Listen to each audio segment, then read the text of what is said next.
Serial गुम है किसी के प्यार में के डेली अपडेट पहले पाने के लिए हमारे चैनल को सब्सक्राइब करें। आज के एपिसोड की शुरुआत में सभी टीचर को बताती है कि सई के पापा अब इस दुनिया में नहीं रहे। नील सिर्फ सई के लिए दौड़े थे और वह उसके पिता नहीं हैं, इसलिए हम पेरेंट्स अवार्ड जीतना डिजर्व नहीं करते। टीचर कहती है, मैं आपके दर्द को समझ सकती हूँ, लेकिन सई की टीचर होने के नाते मैं आपसे ये कहूंगी कि सई बहुत मुश्किलों से गुजर रही है। मैंने सई को बहुत दिनों बाद इतना खुश देखा है।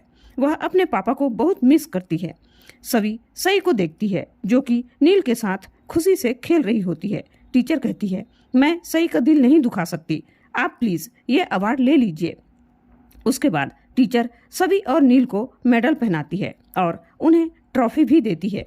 सभी लोग उनके लिए तालियां बजाते हैं। फोटोग्राफर उनको फोटो खिंचवाने के लिए कहता है। सई फोटोग्राफर से रिक्वेस्ट करती है कि एक फोटो उसके मोबाइल से भी खींचे और वह नील से उसका फोन मांगती है। सई दोनों को स्माइल करने के लिए कहती है। तीनों मिलकर एक प्यारी सी फैमिली फोटो क्लिक करवाते हैं। सई ट्रॉफी लेकर निशी के पास जाती है और उसे चिढ़ाती है। इधर निशी के पापा नील को जीतने की बधाई देते हैं और कहते हैं कि मैं ये भूल गया था कि मेरा मुकाबला प्लेयर से नहीं बल्कि पुक्की अंकल से हुआ था। आपने बच्ची का दिल रखने के लिए बहुत अच्छा खेला। इसी बीच निशी की मम्मी आती है और कहती है कि आज सई के पिता ने अच्छा खेल खेला, सई को अपने पिता पर गर्व महसूस होगा। नील बताने की कोशिश करता है कि वह सई का पिता नहीं है, लेकिन तभी उन्हें कॉल आ जाता है और वे वहां से चले जाते हैं। नील मन ही मन सोचता है कि कितनी प्यारी बच्ची है सई, मैंने कभी सोचा भी नहीं था कि सई सभी की बेटी होगी। यह सब देखकर सभी चुपचाप मन ही मन फैसला करती है कि अब वह नील से सई को दूर रखेगी। उसके बाद सई नील को थैंक यू कहती है और कहती है कि उसके कारण ही वह ट्रॉफी जीत पाई। नील कहता है कि आपको कभी भी किसी भी चीज की जरूरत हो तो मुझे बता देना, मैं आ जाऊंगा। सई मुस्कुराते हुए कहती है, चलो आइसक्रीम खाते हैं, सेलिब्रेट करते हैं। तभी सभी बीच में ही बोल पड़ती है कि उसका गला ठीक नहीं है। नील मजाक में कहता है, कोई बात नहीं, आप मत खाना। इसी बीच वेदांत आकर सभी से मिलता है। सई वेदांत से कहती है कि हम आइसक्रीम खाने जा रहे हैं। सभी सई से कहती है कि अभी घर चलते हैं क्योंकि दादी की तबीयत ठीक नहीं है। वह सई को बैग लाने भेज देती है। जैसे ही सई दूर जाती है, सभी सीरियस होकर नील से कहती है कि वह उसकी बेटी से दूर रहे। नील नाराज होकर कहता है कि सई और उसका रिश्ता सच्चा है, प्योर है और ऐसे किसी के कहने पर वह उसे नहीं छोड़ सकता। सभी कहती है कि वह मेरी बेटी है। नील कहता है कि ऐसा लगता तो नहीं है। सभी हैरान होकर कहती है, आपका क्या मतलब है? नील कहता है, इतनी खड़ूस माँ की इतनी स्वीट बेटी कैसे हो सकती है? नील कहता है कि हमारे बीच की प्रॉब्लम के कारण आप मुझे सही से दूर नहीं कर सकती। लेकिन सभी उस पर इल्जाम लगाती है कि वह सई को यूज कर रहा है ताकि वह उस पर नजर रख सके। नील सफाई देता है, लेकिन सभी साफ साफ कह देती है कि वह सई से दूर रहे।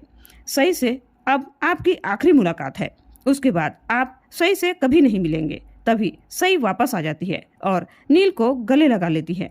सभी हैरान हो जाती है। सभी गुस्से में सई को अलग करती है और सई को खींचकर ले जाती है।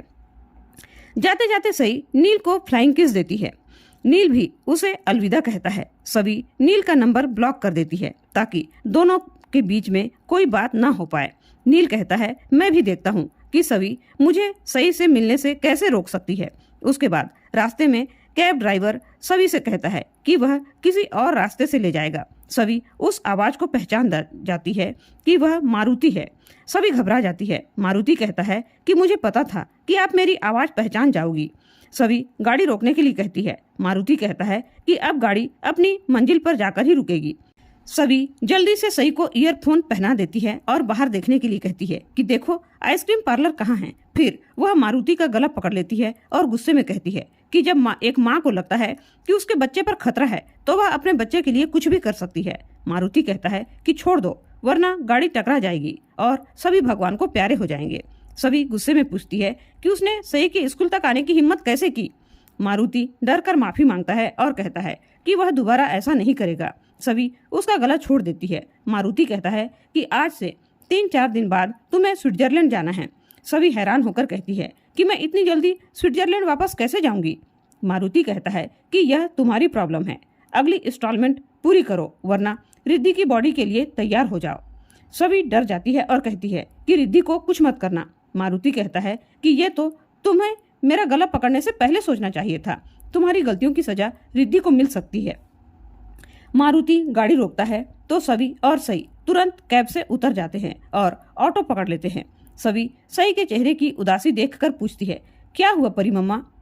सभी कहती है कि कैब ड्राइवर अच्छा इंसान नहीं था। सही कहती है कि कोई बात नहीं, मैं पुक्की अंकल को फोन करके बुला लेती हूँ, वह उसे सबक सिखाएंगे। यह सुनकर सभी बेचैन हो जाती है और सोचती है कि मेरी बेटी नील को इतना पसंद क्यों करती है? उसमें पसंद करने जैसा ऐसा क्या है? पता नहीं उसने सही पर क्या जादू कर दिया है। दूसरी तरफ नील बहुत खुश होता है क्योंकि उसकी वजह से सई के चेहरे पर मुस्कान आई। नील सोचता है कि मेरा और सई का रिश्ता प्योर है, सच्चा है, मैं इस रिश्ते को टूटने नहीं दूंगा। वह सोचता है कि स्कूल की फोटो सई को भेजेगा। वह सई को फोन करने की कोशिश करता है लेकिन उसका कॉल नहीं लगता। फिर वह उसे टेक्स्ट मैसेज करता है कि पुक्की अंकल आपको मिस कर रहे हैं। तभी यश आता है और बताता है कि रिद्धि का नंबर मिल गया है लेकिन नंबर बंद आ रहा है। नील यश को शाबाशी देता है। दूसरी तरफ सई और सभी घर पहुंचते हैं और कुछ देखकर चौंक जाते हैं। इधर नील रिद्धि को कॉल करने की कोशिश करता है लेकिन उसका फोन बंद आता है।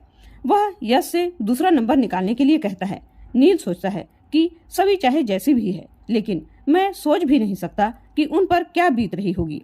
तभी नील के घर की घंटी बजती है। उसे एक पार्सल मिलता है। वह लिफाफे को खोलता है। तभी सभी उससे पूछते हैं कि इसमें क्या है। दूसरी तरफ भाग्यश्री की तबीयत खराब हो जाती है और वह कहती है कि क्या मैं यूएस जा सकती हूँ? डॉक्टर उस समय सांत्वना के लिए हाँ तो कह देता है लेकिन सभी डॉक्टर से भाग्यश्री की तबीयत के बारे में पूछती है। भाग्यश्री कहती है कि वह रिद्धि से मिलना चाहती है क्योंकि 12 दिन से उससे बात नहीं हुई और कोई उसे रिद्धि के बारे में कुछ बता भी नहीं रहा। डॉक्टर सभी को अकेले में बात करने के लिए बुलाता है। दूसरी तरफ रिद्धि खाना खाने से मना कर रही होती है और मारुति उसे समझाने की कोशिश कर रहा होता है। इधर यश नील से पूछता है कि पार्सल में क्या है। नील पार्सल उसे दे देता है। यश देखता है और बताता है कि यह तो तेजस्विनी की यूनिवर्सिटी की मार्कशीट है और उन्होंने पूरे यूनिवर्सिटी में टॉप किया है। मंजरी मार्कशीट देखती है और अफसोस जताती है कि तेजस्विनी के कितने छोटे छोटे सपने थे। वह पढ़ना चाहती थी, कुछ करना चाहती थी। आज वह जिंदा होती तो कितना खुश होती। भूषण चिढ़कर कहता है कि उस लड़की ने रिजल्ट का भी इंतजार नहीं किया, उससे पहले ही उस बिजनेसमैन के साथ भाग गई। लीना भूषण से कहती है कि यह सब मत बोलिए, अगर नील ने सुन लिया तो पता नहीं क्या करेगा। नील निराश होकर कहता है कि इस घर में तेजस्विनी की कामयाबी को कोई महत्व नहीं देता। विनोद कहता है कि वह नील के साथ है और उसे जो भी करना है हम सब मिलकर करेंगे, लेकिन नील मना कर देता है और वहां से चला जाता है। मंजरी कहती है कि नील ने अपने दिल की बात शेयर करना ही छोड़ दिया है। वह दुआ करती है कि नील को कोई ऐसा मिल जाए जिससे वह अपना दुख और सुख बांट सके।